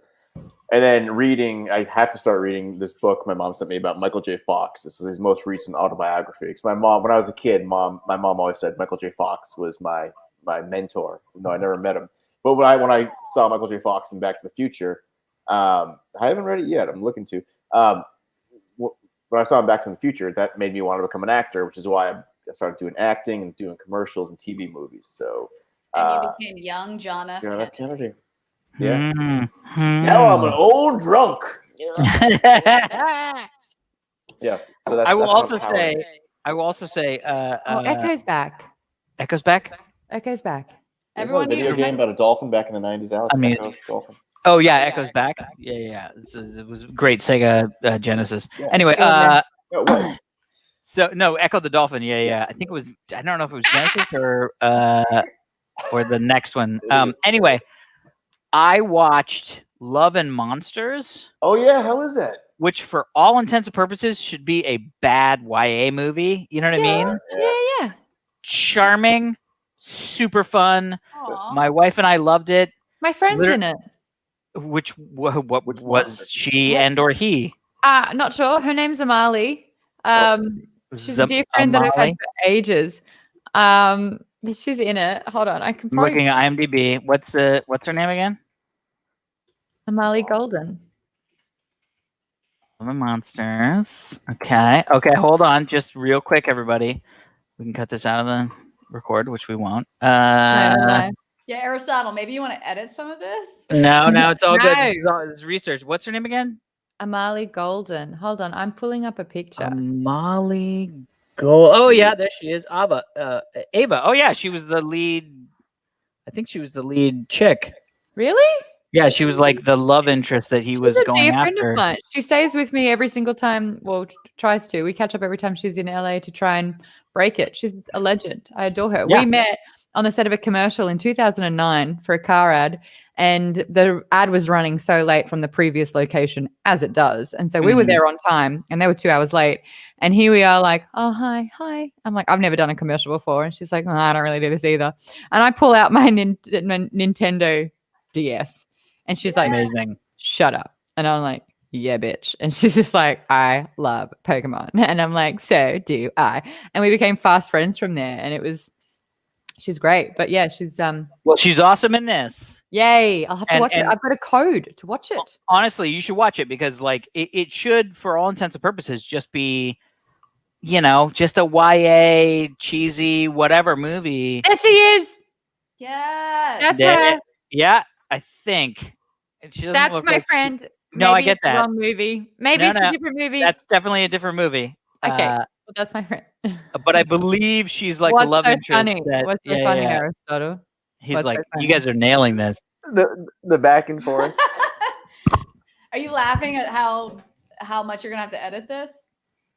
There's no editing. There's no editing. It's still up for discussion. This is everybody loves baseball. This is the behind the scenes stuff. Anyway, long story short,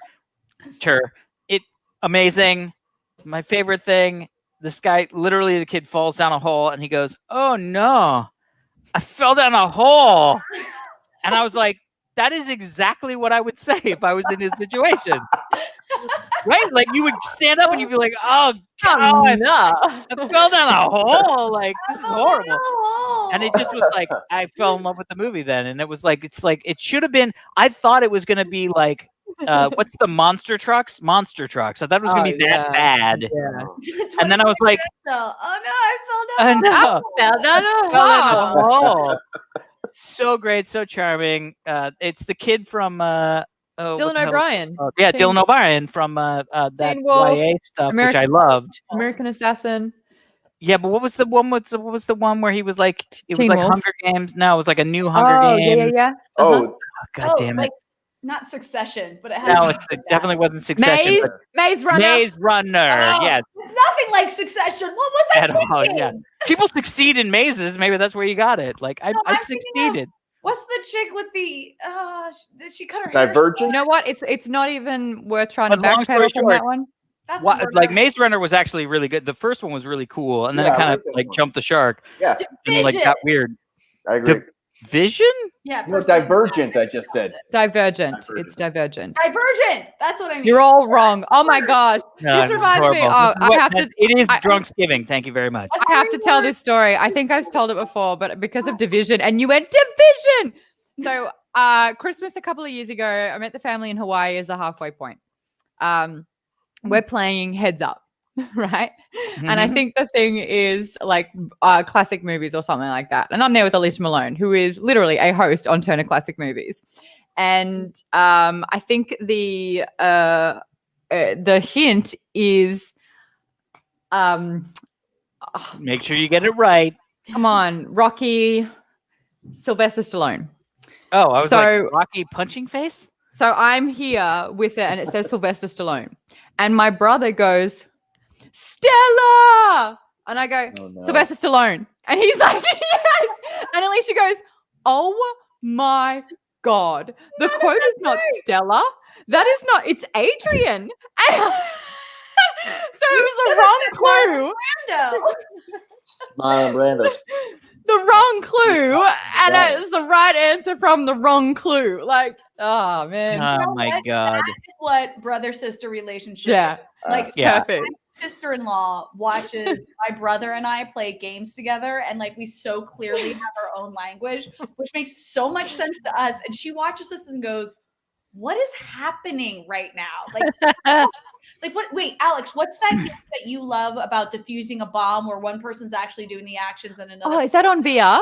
Yeah, it's Played it. Everyone mute and unmute. yeah. Muting and It's called Keep Talking and Nobody Explodes or something like that. Yeah. Yeah. When my brother and I play that, my sister-in-law films us because she cannot believe that that's how we communicate, because we have such a way of being Keep talking and nobody explodes. solve Yeah. all problems. Yeah. Hey, Oh, dude.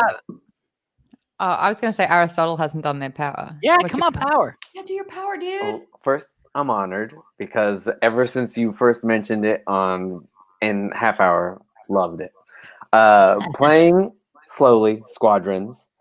Oh, yeah. Also, always On Overwatch. VR? No. Oh, yeah, Overwatch. I I've been want doing the- Overwatch. Still, it just never gets old. Are you still playing as boop, boop, boop, Wrecking Ball. Yeah. Moira. I Yeah. switch around a lot.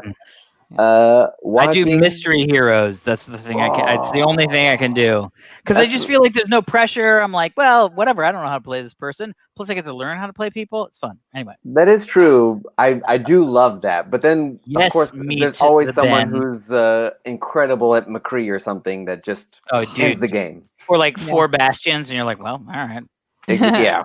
Yeah, but you take it where you get. You take it and you give it. You know what I mean? Exactly. Anyway. As soon as Wrecking Ball comes around, I'm in first place. Watching Mando, of course. Yeah. Also watching Titans. Very late to Yeah. that, but started watching Titans Me and too. also the original Dragon Ball in free time. And then reading, I was very excited about because I just finished these two, The Vegetarian and Between the World and Me by Ta-Nehisi Coates. Ooh, Between the I've World heard- and Me is something I want to read so badly. Is it so It's- good? I've The heard documentary great also just came out on That's what I was HBO. I was like, do I want to read the book or do I just want to watch the documentary? But yeah. I'd say documentary than the book because they're spoiler, non-spoiler, pretty much just reading the book in the documentary. Okay. But then you get the entire book in the book. Wait, what's the documentary on HBO? You said It's on what's it HBO called? Max. Yeah. Between the World and Me, and I believe it's only there for like a limited time. So I think tomorrow might be the last day. If Oh, you're watching jeebus. it right And I now. will drunkenly watch it tonight. That's what's gonna happen. It's a tearjerker for sure. But also shout out to STS who mentioned it earlier. Just started reading Mexican Gothic. That's what I just finished. I loved it. Oh. Loved it. Soon to also be an HBO. Yeah. No, Hulu. Oh, who? Oh, Yeah, I didn't know. I thought HBO. it was Hulu. For those that don't know, Mexican Gothic, set in the 50s. It's about this socialite who gets a letter sent by her cousin who has gone somewhere sort of like, 4 hours away in a smaller town, but it's this old sort of Gothic manor that she's living in because she's married this man that they don't really know about. He's a white guy. And then it's a Gothic horror novel. So Gothic horror means it's either supernatural or, you know, there's something going on with a haunted house, and it's those sorts of vibes. And yeah, we discovered it for Nerdist Book Club over the last month. Fantastic. Really great read. Does require a trigger warning if you have sort of like issues with assault or anything like that, but fantastic book and really well written. I think it only came out like 2-4 years ago, and it's been on the bestseller list. Yeah. Maybe even 2 years ago. Yeah. Thanks, guys, for indulging me. That's my favorite thing to do. Oh my God, what? Thank Great. you. I got to talk about being in a hole. It's my favorite thing. Oh my God. I just fell in a hole. No, I fell in a hole. So great. So genuine. I loved it. Oh my gosh.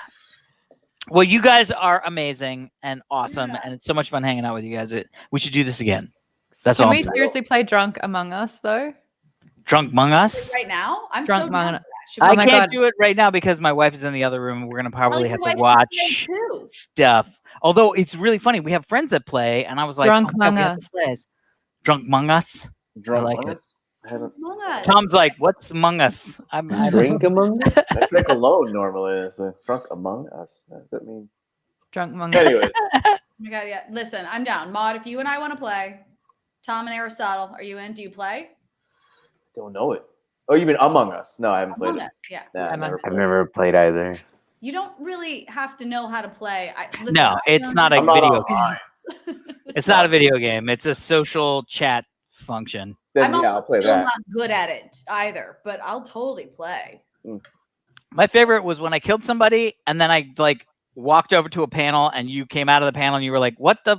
Alex was there. And I was like, you were also, oh yeah, fuck. You mean I came out of event? We were both the imposters? No, we were both in, well, whatever. Shout out to Josh. Actually, I'd really like to say hi to him because he's a friend from back home in Sydney. Hey! I would play D&D with him before I moved to LA. And he would watch Amazing. Attack of the Show. And he was like, Yeah. Allison's so cool. Allison's the coolest chick ever. Maud, you kind of remind me of Allison a little bit. How did you know? What? Yeah, and Josh, you played a ranger, if I'm not mistaken, when I was always playing play Ranger. I was playing the rogue. And we've actually played some board games since. One time I came back, my brother is like interested in making board games, card games, and kind of like, you know, games like that. And so we did a test of one, which was fantastic. And I always appreciate that. But I remember like Josh having his mind blown when after moving to LA for not even a year, Alice and I becoming fast friends. Oh wow! And it's like, it makes sense, but yeah. And Yeah, it was like this thing where he's like, hold on, you're on a podcast with her? And I'm like, yeah.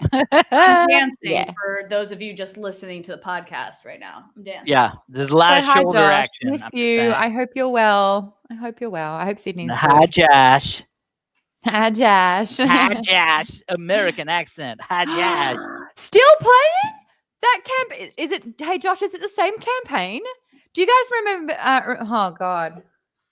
Do you guys remember me telling you that Nick is the best DM I've ever had? So Nick, he's an actor, writer, director.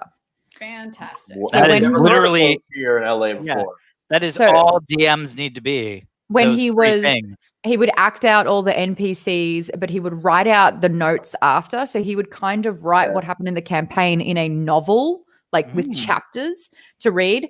And then every single birthday, Nick would, because like my character in there, she just wanted to feel like worthy and like for someone to respect her for who she is as a person, not this killer, this assassin. And she fell in love with one of the NPC characters that he played, like this good guy soldier. And so every single birthday of mine, he would write me this email from his NPC character, William Vereza, to my D&D character. And it would kind of, it was the sweetest thing ever. I freaking so cute. loved it. But Tristan from the game, he was our bard and he could actually play piano. So when we started each session, he would jump on the piano and he would sing a song about an interaction with the character as well. But Tristan was also a chef. So he would lay out a banquet. Amazing. I got so fat Best playing D&D. Game ever. Ever. Yeah. Except it was 4th edition.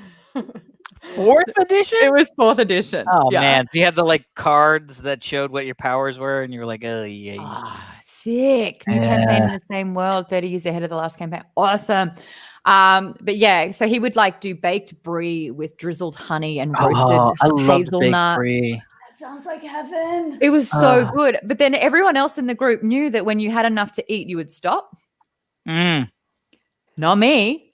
I didn't have that. That's not how I operate. If there's good food in front of me, I will eat it until I am sick. Same. And so, yeah. And because Same the girl, food same. was so amazing, That's I strong. would gorge. And I noticed that after sort of like 5 months of playing D&D every week, I was like, I have a few more chins. This also sounds like the most intimidating Tinder bio I've ever heard. Yeah, amazing. Yes, God. I miss that group though. Good kids. And Mm. Josh, means a lot that you're here. So thank you. And sorry that I just kind of shone the spotlight on you. Aristotle, stop laughing at me. I can see you. It's a video call. I can do it. I can keep talking correctly. It's really funny because honestly, it's really warm. and honestly, being a strong DM is a really challenging thing. So I created a show, a weekly live D&D show called the Dungeon Run on Caffeine that we've been doing for over a year and a half. And the DM Jeff Kanata was a guy that I hosted a show with, but we also played D&D together, and he DM'd for us, and I was like, dude, I know you're way better DM than us fucking knuckleheads that don't take any of this seriously. It was like me, my buddy Jerry, my buddy Dan, my buddy Reza. It's like we were just the wrong people. We were like, you are not DMing for the right people. And so when we created the show, I was like, well, Jeff has to DM because he's really good, but we just never got to appreciate him. And now it's like people watching him is like, this guy's a fucking D&D master. You know what I mean? But I don't know what this is. The comment below, Tim's in here. Hey, what is Tim. Tim? Oh my God, it's been ages. You were Stuck doing stuff. Sunday after that's crap. Thanksgiving. What were you Yeah, stuck that's not doing? crap. Using Great. this crock pot. That's all I see him post about. Oh, you Oh, serious? really? Yeah. Oh my God, you guys Which have is a great. crock I'm pot jealous. story. What? I'm down for any cooking involved story, so go. With me, especially. Yeah, So- well, Okay, so you may not know, but football actually happened this year. I was fully expecting football to not happen this year. The NFL, specifically what I'm talking about with COVID and everything. So when my which, by the way, did you hear about the freaking Denver Broncos? yeah, how they have no active quarterbacks. Or Why are we even playing football, guys? Why are we playing football? Why are we talking about it? Because there's crock pot involved. Anyway, Okay. right before the season started, my fantasy leagues were like debating on whether we should play this year or not, right? Maud definitely has a good That's sandwich. all I can do. I've been expanding my repertoire. Thank you. 2020 taught me how to cook. Maud, get yourself a sous vide, a Jewel. Just buy it. You will thank me. So, Yeah. So in one of my leagues, I was like, okay, guys, if we play this year, can we just not play? Because we play for like real money, like not a ton of money, but still money. I was like, can we not play for money? Can we play for something like an Instapot? Like something that like, doesn't really matter, but it's still kind of cool. And everyone was like, no, they voted me down. And I was in my argument was like, oh, you guys, I just really want an Instapot. And this woman who's in my fantasy league, she was like, I can get you an Instapot because she works with like brands and all this kind of stuff. She's like, I can get you an Instapot. Yeah, she's like, don't worry about it. If you run an Instapot that bad, I got you one. And I'm like, cool. So like 2 months ago, all of a sudden I got a text from her. She's like, are you home? I'm dropping off your Instapot. And I was like, you really got me an Instapot? So she drops off this Instapot and I'm so excited about it. And I go, like whenever I go shopping, like 2 or 3 days later, I like plan out all my menus. I literally plan out like 3 different Instapot menus to like buy all this food, and I'm going to pressure cook all this food, right? That's what an Instapot is for people who don't know. It's a pressure cooker. So the first thing I want to make is this like chicken and white bean French soup. So I start this whole recipe and I make the whole thing, and I get to the point where it's like, okay, and now it's like in the Instapot and you set it to high pressure for 20 minutes. And I'm like, cool. And I'm like looking on my Instapot and I'm like, how do I set it to high pressure? Stories. We don't have stories. We're just telling the stories. Oh, but yeah, to confirm, we are so drunk. Yeah, we are. And so I'm like looking at this and I'm like, I don't understand how to make this high pressure. I feel like this should be intuitive. I don't get it. So I get to the point where I have to start like Googling it because I'm like looking through the instruction manual and I can't figure this out. And I'm like Googling it and like nothing, it's just saying like set it to high pressure. And I'm like, nothing says set it to high pressure. And then I'm looking at it and I'm like, oh, I wonder if it matters that it says Instapot Gem. So I Google Instapot Gem because that's what it says on Instapot. And I come to find out that the Instapot Gem is not a pressure cooker. It is simply a slow cooker. It is I like that version of the slow cooker. Oh, I would rather all cook right. slow than under pressure. That's fine, except I was expecting to make soup in 20 minutes, and instead I had to take 2.5 to 3 hours to make it. Oh, yeah, Like, that's fucked Hey, up. hey, I just pulled up the link to the rocket, the Saturn V. The Saturn V. It was $1,300 this whole time. No, $1,325. So someone outbid the 1,300 at the 11th hour for a 20. $1,325 when we started. I thought it was 1,300 the whole time. No, it was $1,325 right when we started. Okay. Maud, this has been an endless summer. Yes. And it was Bam. It's Chris. So excited. I'm very excited to see if my brisket actually turned out because I think we might have sushi tonight. Who sushi? Who wants Well, to because answer this if one? it doesn't work. Brisket and or sushi to my place. No, look, if it doesn't work, we're just going to order sushi, maybe a pizza. I don't know. I haven't had sushi in so long. Really? Really? Both. Love sushi. So long. Dude, Sugarfish delivers. It's amazing. Yeah, I've Well, they definitely deliver to your boat. I've only eaten sushi, but in the comfort of my own home. See, I can fish out of the boat. But can you Kill it. know? Do you know how to make your own sushi? Can you It's just slice. and you roll it in some rice. No, With seaweed paper. just slice it. Allison, do you want to take this one? Agrajag 540. Didn't they stop making? Yes, this is a new episode. It's a special episode. It's called Drunksgiving because what we did was auction off something for charity. Yes. Yes. Grab shots. Hero Pat, why? Oh no! What was the word? I forgot the word. Mortify. I'm in my office. My office doesn't have booze. I drank the bottle of wine that I had. Look, it's like Robin Williams in this and nothing in this. Wait, I switched my fancy beer to this. That looks pretty fancy too. Looks nice. That does look fancy. I got this one, Killjoy. Yes, this is live on Twitch at the moment, but I am going to upload the VOD video on demand on youtube.com/geekbomb. And on that note, before I pass out, I need some food in my tummy. Boom! I getting got like burn this shots and brisket. shots on empty. It sounds like Allison and I are going to play some a Drunksmas. A drunk no A drunkus.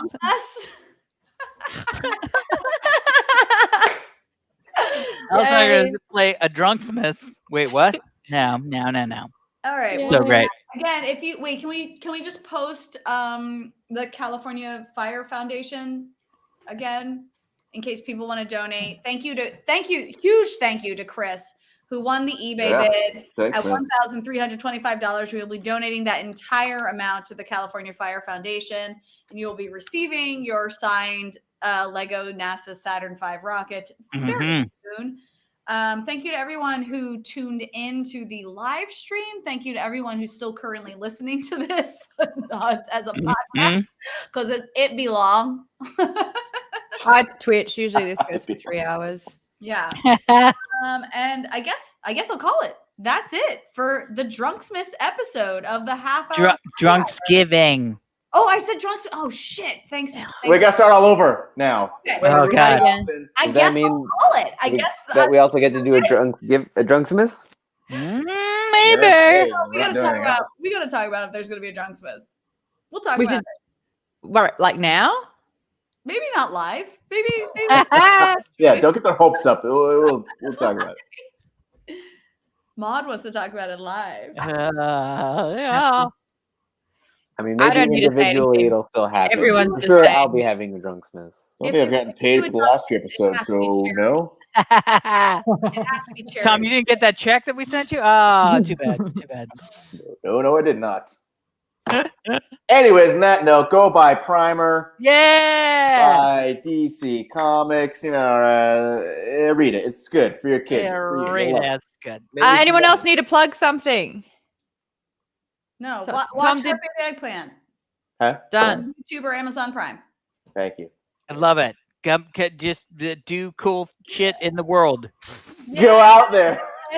Guys, you are watching on Geek Bomb's Twitch. Give it a follow. Costs nothing. Really appreciate it. Nathan, thank you so much for cheering. 200 bits over the last 20 minutes. Thank you, Luther, for gifting a sub as well. And Blue Sentio for gifting for cheering 100 bits. And also Ghost of Monica, who gave out another 5 subs. Appreciate that one. Yay. Thanks, guys. And that's it for Drunksgiving from the Half Hour Happy Hour. I'm Allison Hayslip. I'm Maud Garrett.